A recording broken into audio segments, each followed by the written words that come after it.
Entidades cósmicas por si só não tendem a ser malignas.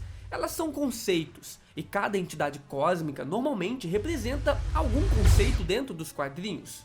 Seja o conceito de destruição, do equilíbrio, da morte, da vida, do esquecimento ou qualquer um desses. Porém, tem alguns conceitos que a gente consegue sim classificar se alguma entidade cósmica é mais voltada para maldade ou para bondade. Imagina só, a entidade cósmica chamada de Muitas Love, que no Brasil é amante do amor, a encarnação física do amor. Ela representa o amor, então não tem como essa mulher ser do mal, Ou então não tem por que você esperar que a entidade cósmica chamada de o Rei do Caos seja uma entidade boazinha. O cara representa o caos no multiverso. Então sim, algumas entidades cósmicas, cara, elas tendem a ser malignas já no conceito base delas, em que elas são representantes. Então não tem muito como essas entidades caminharem pro lado do bem. As próprias entidades cósmicas temem esses seres que eu vou listar aqui nesse vídeo pra você ver que a coisa tá feia.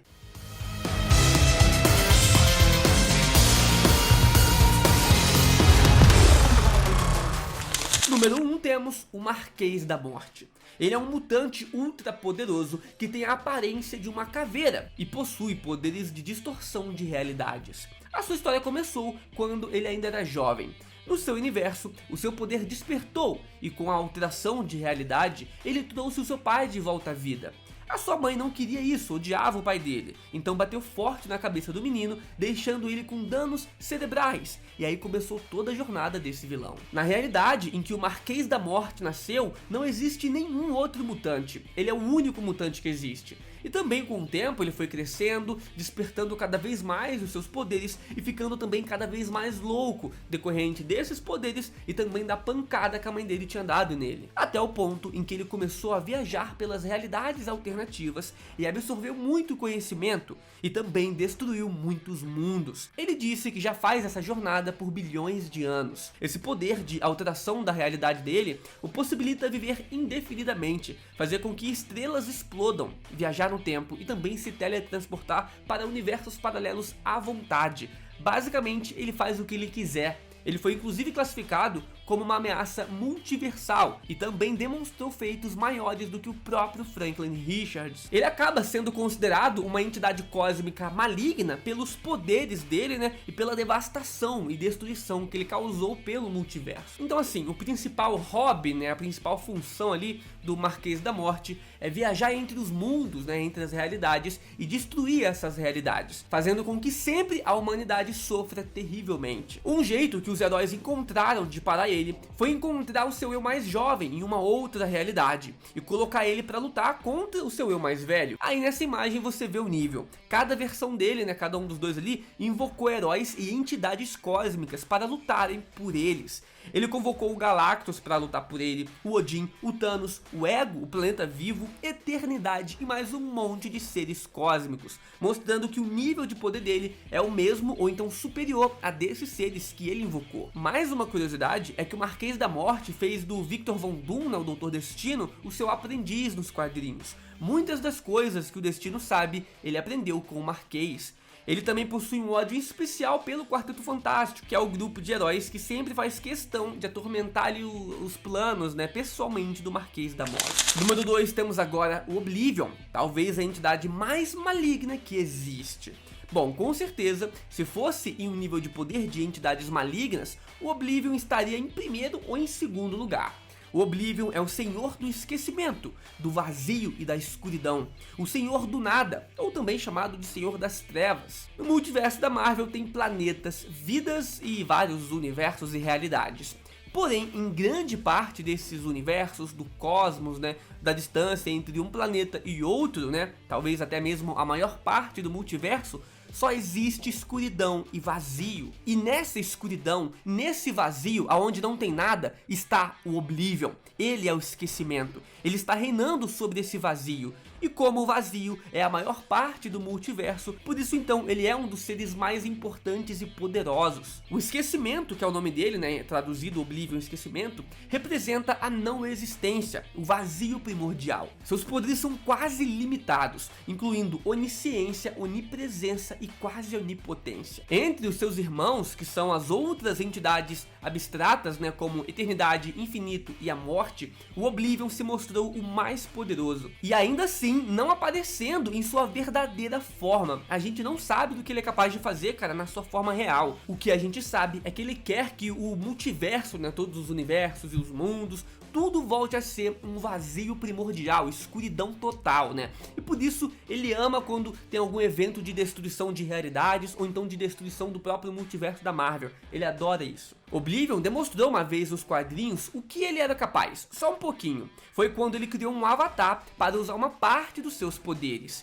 Esse avatar foi chamado de Mikaboshi, e também é uma outra entidade cósmica maligna, que é a próxima do nosso vídeo, e vocês vão ver do que ele é capaz de fazer. Número 3 então, Amatsu Mikaboshi, o Rei do Caos, que é um avatar do próprio Oblivion. Ele é dito como um antideus, criado no vazio primordial.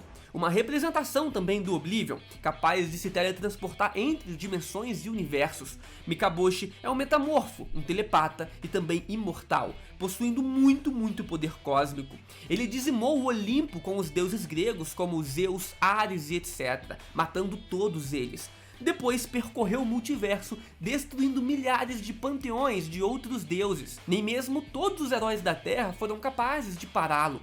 Nem o Galactus e nem mesmo a Eternidade pôde interferir. Mikaboshi queria a destruição total, e ele quase conseguiu, cara. Pra você ter uma ideia, ele devastou e destruiu 98% do multiverso da Marvel. De alguma forma ele conseguiu fazer isso com os seus poderes. Mesmo o multiverso sendo tecnicamente infinito, ele destruiu 98% do infinito. Pra você ver, cara, o que um avatar do Oblivion foi capaz de fazer. Imagina então o próprio Oblivion. Como vocês podem ver, aqui só tem entidades casca-grossas e malignas. E sabe mais o que é maligno também? É você não deixar o like nesse vídeo, cara. Então me ajuda, apoia o canal, já deixa o like aqui embaixo. Senão essas entidades aqui, todas elas vão te visitar, cara. Deixa o like aí e se inscreve no canal. Número 4, temos agora a entidade Entropia, que representa o Big Freeze, o fim do universo. Para vocês entenderem, né, o que a ciência chama de Big Bang é o que deu início à criação do universo. Porém, tem uma outra contraparte disso, dessa expansão do universo, que é o Big Freeze, que é o movimento contrário da expansão do universo. Big Bang expansão, Big Freeze, né, o movimento contrário, e é dito também que esse Big Freeze é o que vai dar fim ao universo. A Entropia, que é essa entidade que representa esse tal Big Freeze, é uma das filhas da própria Eternidade, que representa todo o multiverso. Ela pode manipular o poder cósmico, a realidade, o espaço, o tempo e a matéria. Em uma realidade alternativa, a Entropia conseguiu já destruir o universo inteiro e depois se tornou a própria Eternidade, descobrindo que tudo era parte de um ciclo de criação e destruição. Ela não apareceu muito nos quadrinhos, então a gente não tem muitas informações sobre ela, mas a gente sabe que ela, como representa o fim de um universo, né, ela acaba sendo sim uma entidade maligna, porém, né, no início. Depois ela se torna a Eternidade, ficando meio que nem bondosa, nem maldosa. Número 5, o Nu, ou Knu, né, com K, mas as pessoas não falam com K, mas eu sou brasileiro, eu vou falar com K. Knu, né, que é o deus dos simbiontes. Ele também representa de uma forma ali o vazio primordial e é o deus dos simbiontes, cara. Guarda essas informações que eu vou explicar um pouquinho depois pra vocês. O Nu, ele acabou ficando muito famoso nos últimos anos aí, né, lá no quadrinho Venom do ano de 2018, onde ele foi apresentado pra gente. É dito que o Knu também pode ser um dos avatares do Oblivion, que eu já expliquei pra vocês, que representa todo o vazio primordial e também é a própria representação do esquecimento.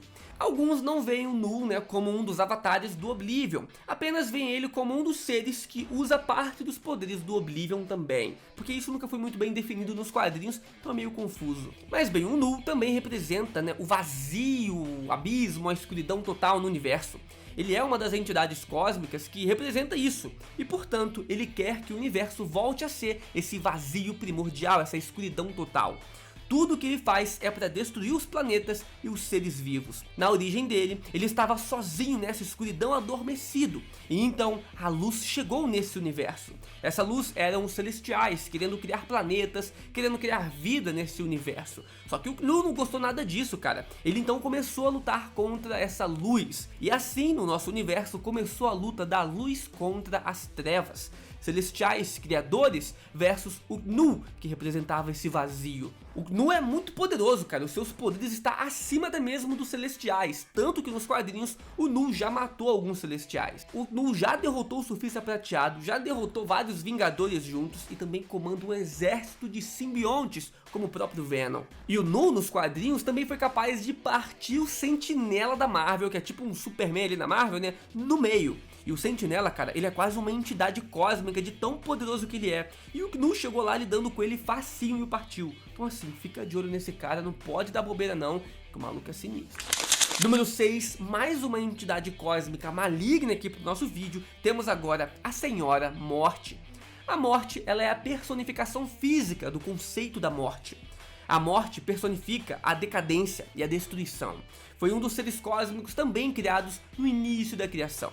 Afinal, quando se criou os primeiros seres, né, eles também passaram a poder morrer, e com isso a morte precisava existir. Ela é uma entidade irmã de eternidade, infinito e do próprio Oblivion. Alguns dizem que a morte também acaba servindo o próprio Oblivion, já que ele é a representação da destruição, do vazio, da morte, todas essas coisas. E tudo que a morte faz é causar morte e destruição no multiverso. Ela quer que a vida acabe, né? E o Oblivion, que é o maior representante disso, também quer que a vida acabe. Mas bem, a morte já causou muitas confusões no universo da Marvel. Ela foi responsável, inclusive, pelo Thanos ser como ele é. Ela o incentivou a matar toda a família dos Eternos e também os próprios filhos do Thanos. A morte também tem acesso ao poder cósmico que ela utiliza para manipular as realidades, o tempo, o espaço e outras fundações da existência, podendo ser considerada com certeza uma das entidades cósmicas mais poderosas da Marvel. Ela também possui o seu próprio domínio físico, chamado de Reino da Morte, aonde algumas almas acabam indo, né, no seu estado de morte. Número 7, temos agora o Deon Belo-Al, aquele que está abaixo de todos, a contraparte, né, obscura ali do Deon Aboval, que é o Deus Supremo da Marvel. Sendo então o Deon Aboval o representante da maior divindade no universo da Marvel, o Deus de todas as coisas, o Deon Belo-Al, que é a contraparte do Deon Aboval, representa no campo demoníaco o maior demônio de todos, aquele abaixo de todos os demônios. Ele vive no ponto mais abaixo da realidade, chamado de lugar abaixo. Esse lugar que ele vive fica selado do resto do multiverso da Marvel, mas ele consegue se manifestar através da radiação gama, tanto que vimos ele aparecendo primeiro ali nos quadrinhos do próprio Immortal Hulk. Em um futuro alternativo, o Deon Belo-Al conseguiu escapar e conseguiu controle total do corpo do Hulk. E com isso, ele conseguiu matar a eternidade e partiu para erradicar toda a vida no multiverso. Pra você ver o nível desse cara. A sorte foi que no final dessa história, né, alguns heróis ali, umas entidades, conseguiram fechar as portas do Bellow Place, que é o reino onde o Deon Belo-Al fica, né? E como ele é a contraparte do Deon Aboval, né, ele também sucede na linha de poder, cara. Ele é o segundo ser mais poderoso do multiverso da Marvel. Afinal, ele é dito como a parte obscura do Deon Aboval, então tem o mesmo nível de poder ali. Eu já expliquei isso aqui no canal mais de uma vez, né, que o Deon Aboval representa a criação do universo Marvel, com os roteiristas, os desenhistas, a criatividade, todo o universo fluindo, né, pessoal, lançando histórias e quadrinhos novos. E o Deon Belo-Al representa o fim da editora da Marvel, o fim do universo nos quadrinhos. Ele todo acabado, destruído, com os escritores sendo demitidos, sem desenhistas, sem criatividade, sem nada, o fim total da editora. Mas bem, essas são as entidades cósmicas mais malignas do universo da Marvel. Que tal fazer uma da DC Comics, cara? Se gosta de DC, então se inscreve no canal, deixa o like que eu vou trazer pra vocês. Falou, valeu!